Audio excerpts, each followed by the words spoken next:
Assalamu ala Rasulillah mabak. Allah Teala'ga makbuzlar Peygamberimiz Muhammed Mustafa sallallahu aleyhi ve sellem Allah'ın selamı, Allah'ın rahmatı bereketi olsun. Peygamberimiz sallallahu aleyhi ve sellem özünün kutlu hadislerinde aytar. Buniyal İslam ala nafafah. İslam dini bu tazalıktın üstüne kurulungan. Elbette İslam dini insanın taza olup yürüsünü kolgoy turgan dinlerden birisi olup eseptelgen sebepten İslam dini daratты namazdan burada ar 5 vakit namazda daratты milde kılgan, daratты vacip kılgan. Peygamber aleyhisselam başka bir rivayet var. Sahabalarga kalıp karap Peygamber aleyhisselam aytat. Sizler oylop görgüler deydi. Sizlerden aldığınlarda, sizlerden üyüngörдің bireunun aldığında deydi.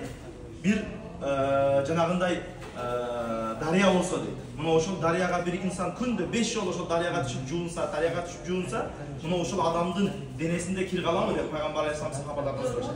Sahabalar bala ya Rasulullah. Jo anın denesinde hiç kандай kir kalbaydı. Oşul mezgilde Peygamber aleyhisselam aytat.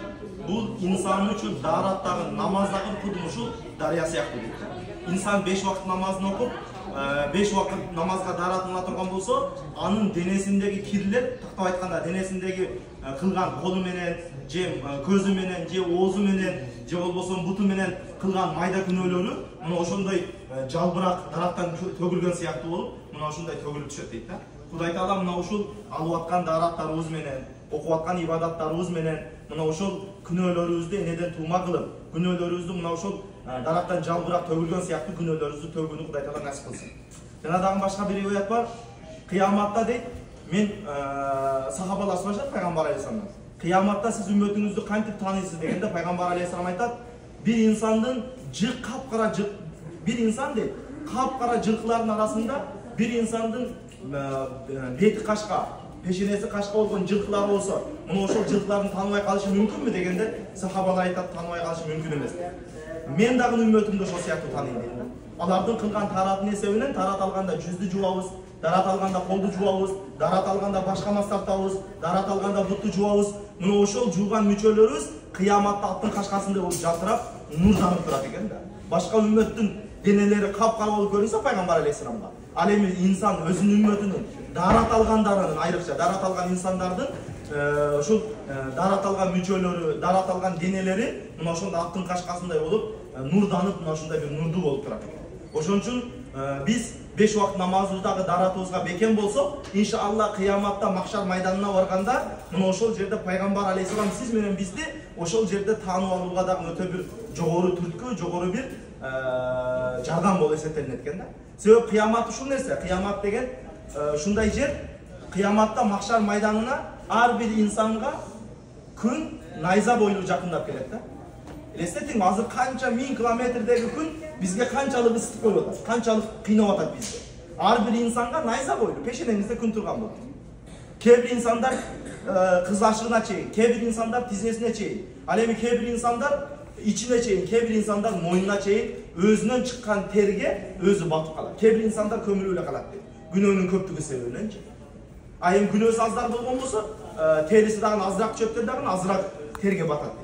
Мына ошондой бир кыйынчылык күндө биз Пайгамбар алейхисаламдын ошол мезгилдеги шафаатына өтө муктажбыз да. А эми Пайгамбар алейхисалам ал күндө шафаат кыла турган болсо, иншалла сиз менен биздин бактыбыз, сиз менен биздин кутулуубуз ошол болуп эсептелет.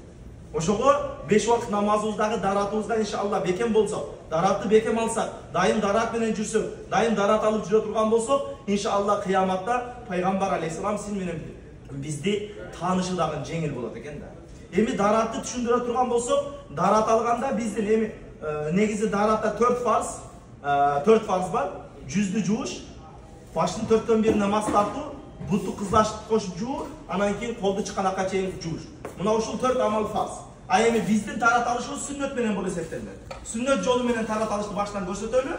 Сүннөт жолу менен көрсөткөндө эң биринчи барабыз ажатканага баргандан кийин, тазаланып куруктангандан кийин, андан кийин сөзсүз түрдө аркасынан суу менен тазаланып жууп коюш керек.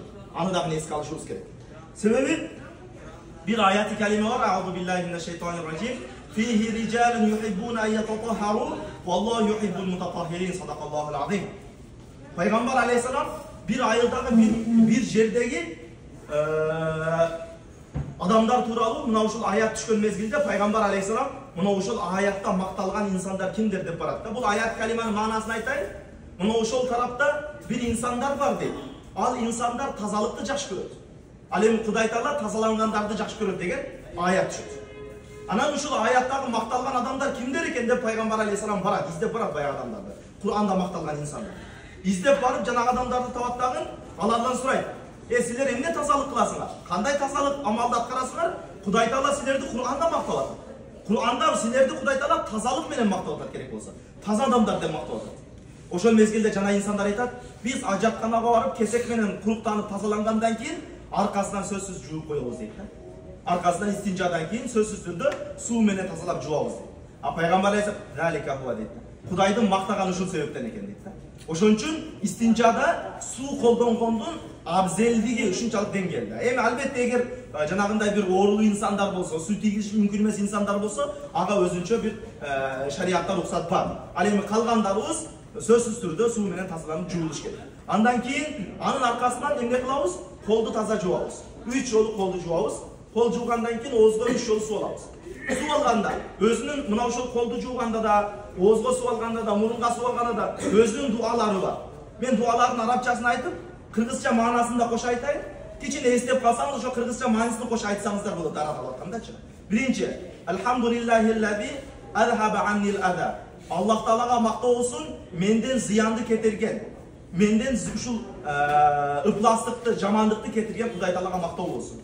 Оозго суу алып атканыбызда Аллахумма тахир накати васқини мин хауди набийка Мухаммадин саллаллаху алейхи вассалам. Жеңил эле маанилерин карасаңыздар айтала турган деңгээлче.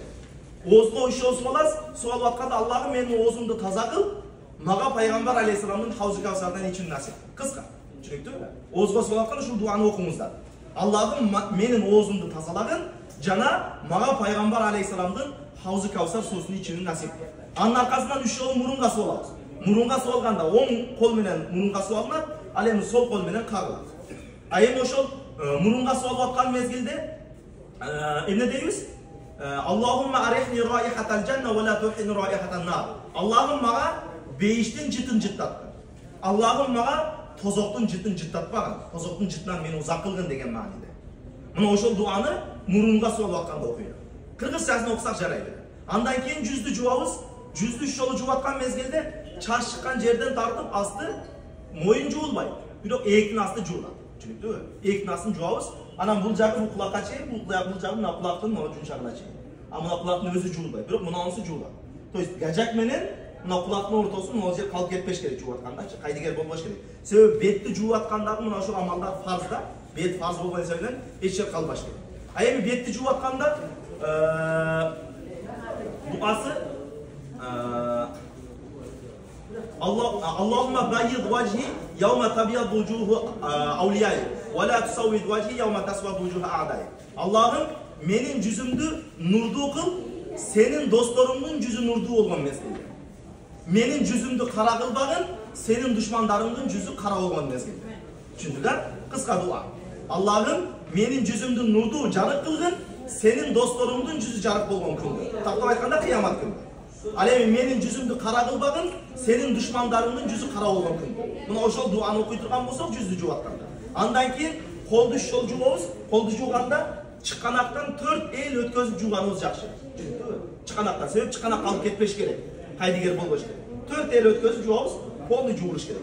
А эми колду жууп аткан мезгилде оң колго Аллахумма а'тини китаби биямини ва хасибни хисаба ясира. Аллахым мага китебимди, китеп кайсы? Мына эки периште бар да bu yerде. Мынау жакшы амалдарыбыз жазат, мынау жаман амалдарыбыз жазат. Мына ошол экөө тең китептерин чогултуп кыяматка чапырат дагы, кыяматта махшар майданына барганда биздин мына эки амалдарыбызды таразыга салат. Мына жагы орбу, же мына жагы орбу, сол жагы орбу. Эгер күнөөнү көп кылган болсок, сол жагы оор болуп кетиши мүмкүн, Кудай сактасын. А эми күнөөнү көп эмес, соо амалды көп кылган болсок, анда оң жак басып кетет. Кыяматта таразыдачы. Эми кимдин оң жактагы жакшы амалдары басып кеткен болсо, анын китебини Кудай Таала оң колунан берет. Ал эми кимин сол жактагы амалдары, күнөө амалдары көп болгон болсо, Кудай сактасын, анын китебини сол жагынан берет. А эми сол жагынан китеп берилген адам бүттү деген уже. Ал тозоку деген, ал тозоку китеп бере албайт деген. Кудай сактасын. Эми ошол жерде дуа кылабыз эмне деп? Аллахумма атини китаби биямини. Аллахым мага амал китебимди оң колуман бергин деп дуа кылабыз, оң колду жууп атканда. Жана мени жеңил эсеп кысап кылгын деп дуа кылабыз. Ал эми сол колду жууп атканыбызда Аллахумма ла ту'тини китаби бишимали ва ла мин вараи захри ва ла тухасибни хисаба ясир. Аллахым мага китебимди сол колумдан бербе, жана арт жагымдан да бербе. Мени жеңил эсеп кысап кылгын, оор эсеп кысап кылбагын деген мааниде сол колду жууп атканда. Андан кийин башка мастартабыз. Башка мастарткан мезгилде азыр муну дагы бир сыйра көрсөтөм сиздерге. Башка мастарт аткан дуасын бир сыйра айтып коелу. Башка мастарт атканбыз. Аллахумма гашини би рахматика. Аллахым мени өзүңдүн райымың менен, өзүңдүн рахматың менен мени уруп. Ал эми кулагыбызга мастарт атканда Аллахумма а'ли миналлазина ястами'уна ал-кавла ва яттаби'уна ахсана. Аллахым мени жакшы сөздөрдү угуп, жакшы сөзгө ээрчүүчүлөрдөн кылгын деп дуа кылабыз. Оң кулакка мастарт аткан. Ал эми моюнга желкеге мастарт атканда болсо Аллахумма атиq ракабати минан-нар. Аллахым менин желкемди тозок отунан сакта деп дуа кылабыз. Ал эми бутка келдик. Бутка оң бутты жууп аткан мезгилибизде эмне кылабыз? Аллахумма саббит кадамай ала сират яума тазилу фихи ал-aqdam. Аллахым сират көпүрөсү бар билебиз. Сират көпүрөсү тозоктун үстүнө тартылган көпүрө. Ким сират көпүрөсүнөн арка өзгөрсө нарага бейиш. Ким Кудай сактасын сират көпүрөсүнөн түшүп кетсе, астында алонгон жаханнам тозок оту бар. Эми ошол сират көпүрөсүнө өтүп атканында менин кадамымды сират көпүрөсүнө бекем кыл. Мен ал жерден тайдырбагын деген мааниде дуа кылабыз. Ушул бутубузду жууп аткан мезгилде. Муну ошол дуаларды толук аткара турган болсок, аткарып бүткөндөн кийин аркасында Аллахумма адж'ални миналлазина ястами'уна Аллахумма адж'ални минал таввабин ва адж'ални минал мутатаххирин ва адж'ални мин ибадика салихин аллазина ла хавфун алейхим ва ла хум яхзанун. Бүткөндөн кийин Аллахым мени тазалануучулардан кыл, мени тооба кылуучулардан кыл, мени өзүңдүн жакшы кулдарыңдан кыл деп дуа кылып туруп, анан сууну алабыз дагы дараттагы баягы неме чөгүнүбүздөгү сууну алып туруп, колубузга кичине неме кылып, көп алыш шарт эмес. Алып туруп, кичине шимип коебуз болду. Себеп мына ошол замзам суусу шифа болот. Экинчи шифа боло турган суулардын бирөөсү мына ошол дараттан ашкан суу. Көп ооруларга шифа дейт. Аны баягыда көп ичиш шарт эмес. Жөн эле кичине колго куясыздар, акырында бүткөндөн кийинчи колду бир чакап туруп, узун бир аз күчүнү шимип туруп, ошону жутуп койсоңуз ошону менен иншалла бүт ооруларга шифа болот. Анан мына жерде мастартканга бир сыйра көрсөтүп коелу. Бир экөөңүздөр кайсыда бир атканып көрүңүзчү мастар. Башка кантип мастартасыз?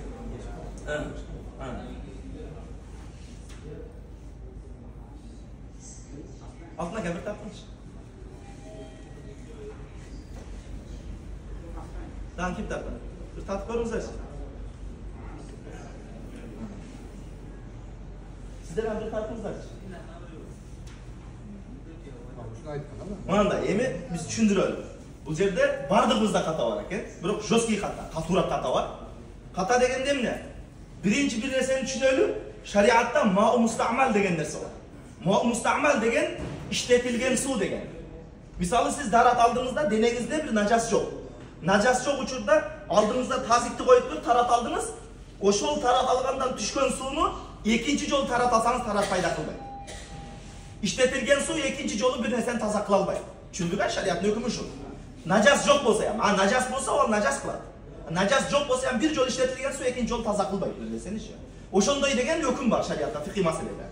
Emi biz ne kılatabız? Darat alıvatkanda hazır, köpçülüğümüz merge koytabız. Mına o yerde kiçine su nımdadınızda, az ile su var. Mına o yerge koygonda uşa betindeki su işteli büttü. Peşeneni biz ne kılganmız? Çoğanmız da bir yerde. Bir yerde peşene koyuş şart emez. Koyuş gerek kayırge başka. Çünkü mü? Baştan başlayız. Mına o yerge koyup, anam uçun emez. Hataçılık oldu, uçun ne koyuyoruz? Mına odan bir yağı polunu koyuyoruz. Çünkü canım, odan bir yağı. Peşene gelmesin o, çaştın özüne koy. Başlaganda çaştan başla. Çünkü bir yerden başlamanızda. Köpçülük bu şeyden başladınız.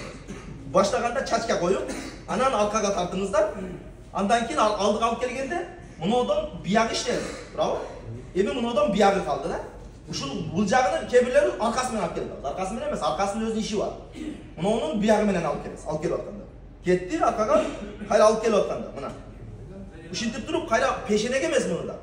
Çaçkalı çünkü. Çaçkalı. Sebep baştartının, mastartının hükümü başka mastartış gerek. Peşine juğulgan.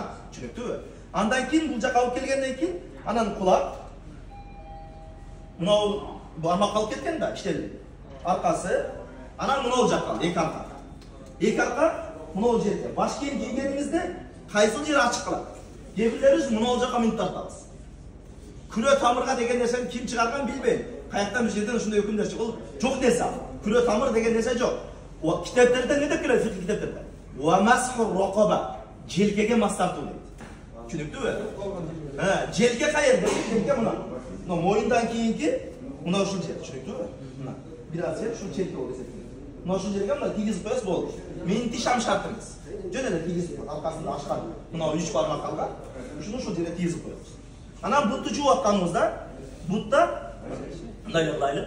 бутта сол кол менен жуабыз. Бутты жуып атканда, анан биринчи бармактын учтарынан баштап жууп баштайбыз. Биринчи чыпалактан кеттик, буттук. Чыпалак бүттү, андан кийин буттун салалары. Чыпалак жактан келди. Мына чыпалакка бармакты тыгасыз, буткачы, бутка тыгып атам мен азыр. Муну ар бирине тыгып келесиз. Андан кийин неме кылдыкпы? Анан мынау калган астыны. Астын бирсе жуасыз. Андан кийин калган жагын жуубуз. Түшүнүктүбү? Уш жагынан жуу мустахаб малып эсептелет. Уш жагынан баштап жуушпузчу. Ошол мынау калып кетпесин. Сөзсүз түрдө ар бир тырнактын үстүн ичине шарт эмес. İçine girgisi şart emес мен атайынчы. Себеби суу өзү кирип кетет. А бирок тырнактын үстүн бир сыйра ышкап туруп, андан кийин ар бир салалар. Имам Азам рахматуллах мен точно сан эсиме чыгып атат. Мазхаб башыбыз Имам Азам рахматуллах канча жылдык намазыны мына ушул амалды кылбаган себебинен кайтарган. Түшүнүктүбү? Ушул амалды кылбай койгон экен. Анан кийин бир күн тараталып атса, ушака суу кирбей калат экен деген ой келет да. Ошодон кийин канча жыл намазды кайтарган. Себеби буту жууш фарз да. Калып кетпеш керек, түшүнүктүбү? Ошон үчүн мына ошол амалдарды сөз түрдө эске алмайт. أقول قولي هذا وأستغفر الله لي ولكم آمين. بسم الله الرحمن الرحيم. رضينا بالله تعالى ربا وبالسامعين وبمحمد صلى الله عليه وسلم نبيا.